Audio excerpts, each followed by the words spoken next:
Hola, soy Dana Ángela Lobón Ochoa y hoy presentaré nuestro proyecto de responsabilidad social sobre uno de los mayores problemas que aqueja a nuestro país, la corrupción en la economía desde un punto de vista filosófico. ¿Qué es la corrupción? La corrupción, dentro de un enfoque social y legal, se encuentra definida como la acción humana que transgrede las normas legales y los principios éticos. En un sentido más analítico, se puede decir que la corrupción significa el incumplimiento de manera intencionada del principio de imparcialidad con la finalidad de extraer de este tipo de conducta un beneficio personal o para personas relacionadas. La Real Academia Española define este término como un vicio o abuso hacia cosas que no son materiales. Esto quiere decir que el corrupto hace uso de su personalidad, poder o herramientas para hacer que los demás actúen en contra de lo estipulado en la ley. La revisión etimológica de la palabra corrupción permite entonces conceptualizar a la misma como la acción de cambiar la naturaleza de una cosa, interrumpir un proceso normal, pervirtiéndola, como ocurre cuando las instituciones se desvían del fin para el cual están socialmente legitimadas. Origen de la corrupción. Los orígenes de las conductas corruptas distan de ser únicamente económicos o políticos y se adentran en los terrenos de la vanidad, el egoísmo y la satisfacción personal. Aun cuando la corrupción parece ser un fenómeno que se desarrolla hogaño en las sociedades de nuestros días, la realidad es que las prácticas de carácter séptico son un problema inherente al ser humano y a la vida que éste desarrolla en sociedad. Por ello, parece lógico que la corrupción haya estado ligada al hombre desde el surgimiento de las primeras sociedades. Por tanto, no debe resultar extraño que hace unos 5.000 años el propio Código de Hammurabi ya tipificase conductas corruptas por parte de aquellos ciudadanos que ostentaran el cargo de juez. La corrupción es tema presente en todos los ámbitos de la cultura, quizá principalmente en la religión, la moral, la economía y el derecho. Abarcaron imperios, reinos, ducados, condados, y fueron el declive de poderosos monarcas. Nuestro objetivo es centrarnos en la perspectiva filosófica. La noción de corrupción fue pensada de varias maneras por varios filósofos. Aquí algunos. Aristóteles, degradación de la sustancia. Absoluta del ser al no ser y relativa del no ser al ser. Platón, caída. Como pérdida por parte del alma humana del estado original de perfección. Orígenes y Renouvier. Pecado, como mal uso de la voluntad en la práctica del bien. Heidegger, vida inauténtica, como caída del ser ahí en el no ser de la cotidianidad impropia. Tal cotidianidad impropia se caracteriza como un ocultamiento del ser para la muerte y en el abandono de la existencia en la cotidiana forma de las sabidurías, la avidez de novedades y la ambigüedad.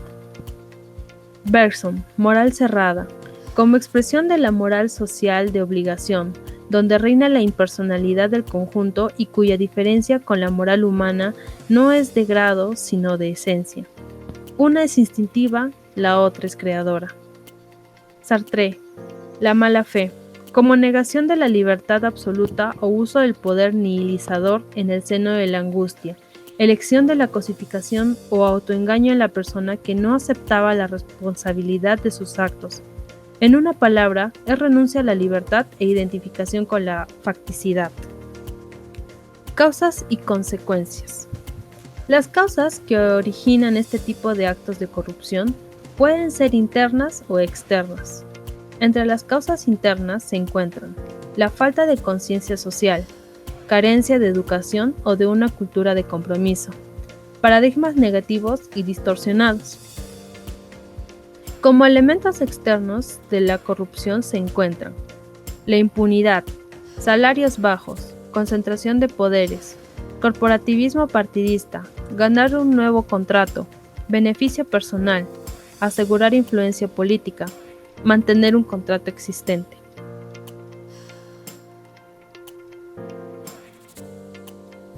Como consecuencias tenemos: favorece la consolidación de élites y burocracias políticas y económicas, erosiona la credibilidad y legitimidad de los gobiernos, reduce los ingresos fiscales e impide que los escasos recursos públicos coadyuven al desarrollo y bienestar social. Permite la aprobación y operación de leyes, programas y políticas sin sustento o legitimidad popular. Revitaliza una cultura corrupta y contribuye a su proliferación. A nivel político, la corrupción genera un impacto negativo, al producir y consolidar la desigualdad social, y protege las redes de complicidad entre las élites políticas y económicas. A nivel económico, la corrupción influye en el crecimiento de los costos de los bienes y servicios. Fomenta la aprobación de proyectos basados en el valor del capital involucrado en los mismos, más que en la mano de obra. Historia de la corrupción en el Perú. El periodo colonial se caracterizó por la acumulación desmedida de riqueza por autoridades virreinales, el abuso del poder y la ganancia de los privados. El sistema legítimo del patronazgo permitió a los funcionarios aprovechar el cargo para hacer tratos y contratos o extorsionar a los indígenas. Por otro lado, la corrupción en la República se caracterizó por el manejo controvertido de la deuda interna. Este hecho fue denunciado por los enemigos políticos de Echenique como un acto de corrupción política y grave despilfarro, destinado a beneficiar solamente a los amigos y allegados del presidente. Constituyó uno de los motivos para el estallido de la insurrección popular, que derivaría en una sangrienta guerra civil. El monopolio del negocio del guano y el contrato Dreyfus nos llevaron a la bancarrota. La mala gestión de los presidentes José Balta y Nicolás de Piérola no pudieron evitar el sobreendeudamiento externo. El mayor nivel de corrupción. Según Alfonso Quirós, la corrupción en su máximo esplendor fue durante el siglo XX. Por un lado estuvo la corrupción del sector pesquero y el tráfico de drogas, que aumentaron la riqueza de una clase minoritaria. En los años 70, gracias a la corriente marítima de Humboldt, rica en plancton, el mar peruano contenía una gran riqueza pesquera. La pesca y la fabricación de la harina de pescado se convirtieron en una gran industria. El Perú llegó a ser el primer productor a nivel mundial. Los industriales nacionales y extranjeros se enriquecieron enormemente y el Estado peruano obtuvo grandes ingresos. Estos fueron dilapidados por el Estado como si se tratara de un patrimonio inagotable. Dichos recursos sirvieron para conceder ventajas, para satisfacer a los seguidores, para contentar a los militares. Sin embargo, la pesca industrial, al no respetar el ciclo de reproducción de los peces, determinó la extinción tanto de estos como de la industria de la harina de pescado.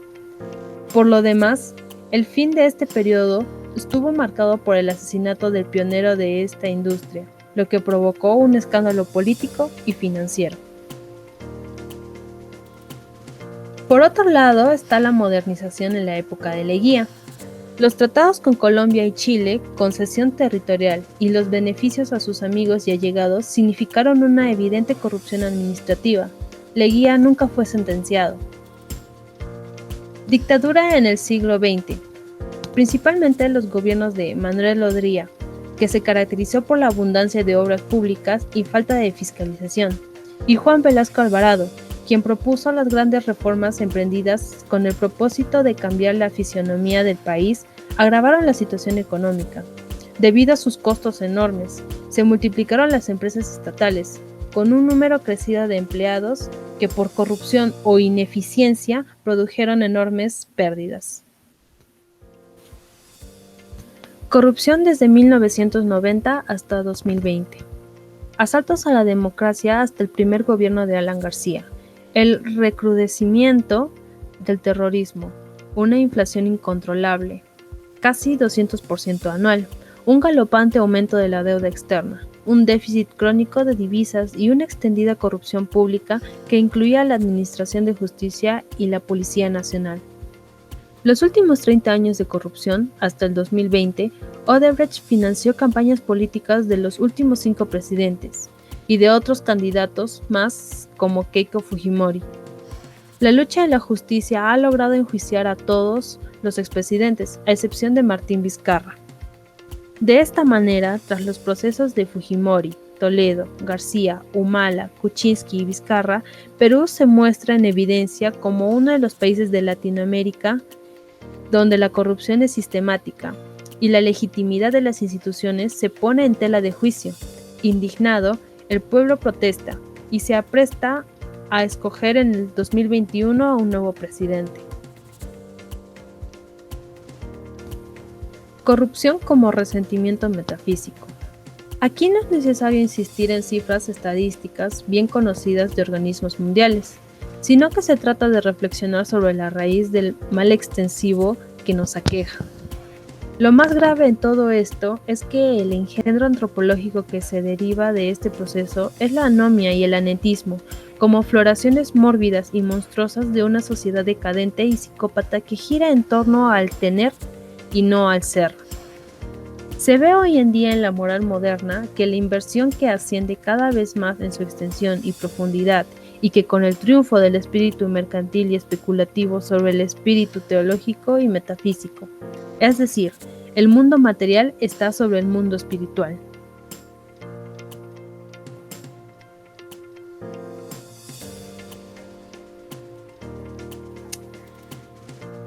Simpatía y empatía con el poder. Podemos decir que en el mundo moderno no se entiende el sentimiento de valor, sino el impulso hacia el valor. Y es aquí porque incluso el mismo delincuente o corrupto deja de tener sentimiento de valor y trata de tapar sus valores positivos para que luzcan débilmente y así pervierte y confirma el impulso hacia el valor. En esta autointoxicación psíquica y ontológica de la corrupción interviene un aumento de la simpatía y un descenso de la empatía, porque la simpatía es la base de la cohesión social. En cambio, la empatía es la dirección de la intencionalidad emocional que está en la base del acto moral y del acto de amor. Generalmente, esta autointoxicación de la corrupción por simpatía se expresa bajo el triste adagio popular: es corrupto, pero trabaja.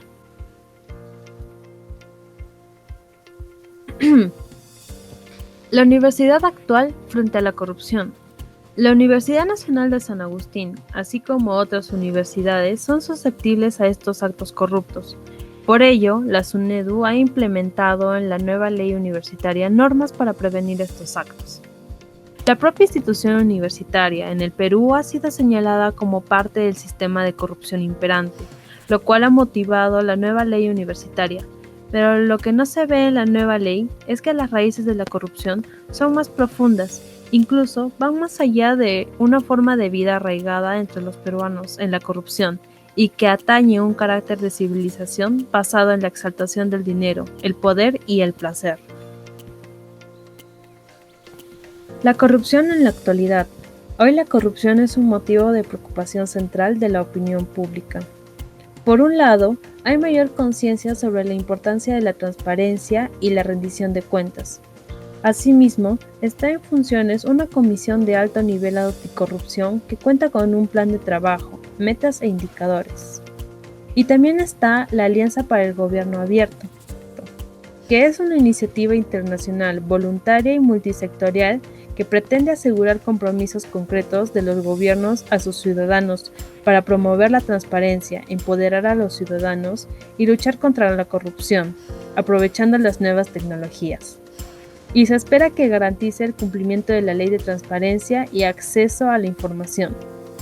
Sin duda que hay más control social e institucional, una prensa que denuncia y una nueva sociedad cada vez mejor articulada y atenta.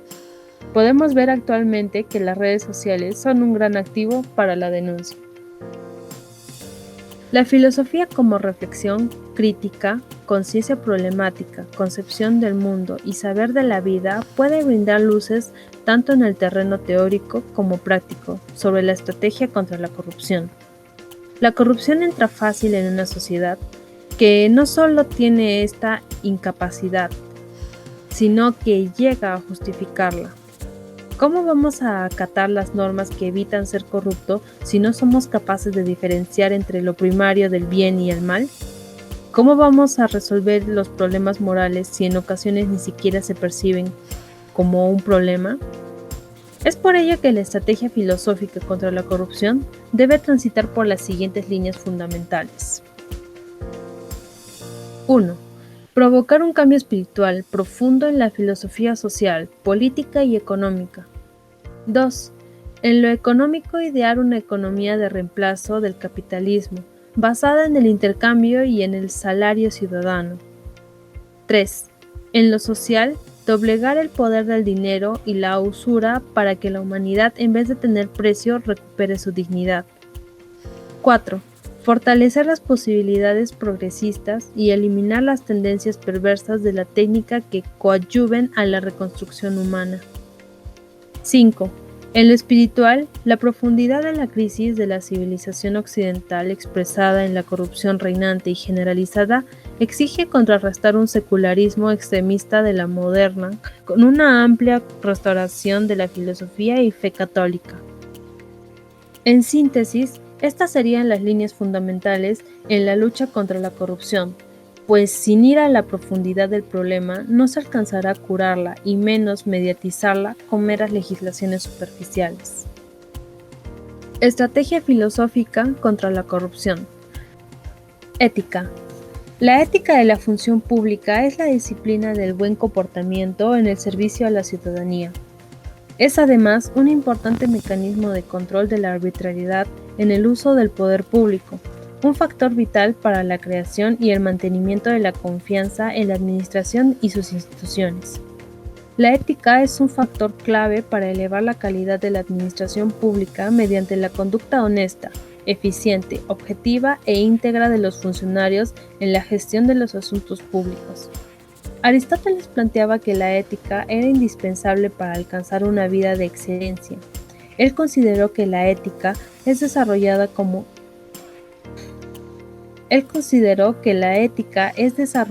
con la práctica y su misión es actuar de manera transparente. El filósofo griego Platón le dio importancia a la educación moral a través del desarrollo del carácter. Mencionó que para que una sociedad sea desarrollada, las personas debían actuar de manera transparente.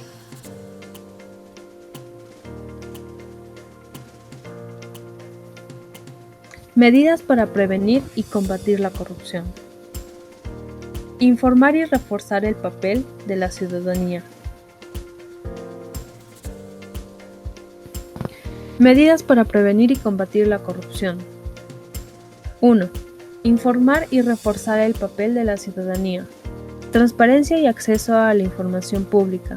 La participación ciudadana es un mecanismo de control de la corrupción y requiere de una intervención directa y activa de la ciudadanía en todos los espacios públicos.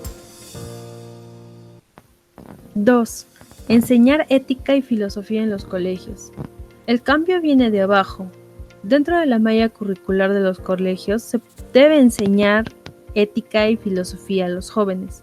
De esta manera desarrollarán su pensamiento crítico y tomarán decisiones que no afecten negativamente a la sociedad. El filósofo griego Platón le dio importancia a la educación moral a través del desarrollo del carácter. Mencionó que para que una sociedad sea desarrollada, las personas debían actuar de manera transparente. 3. Castigar la corrupción. El castigo debe ser ejemplar para que la acción correctiva sea un ejercicio educativo. Las personas en las organizaciones deben ser conscientes de las sanciones asociadas a la mala conducta.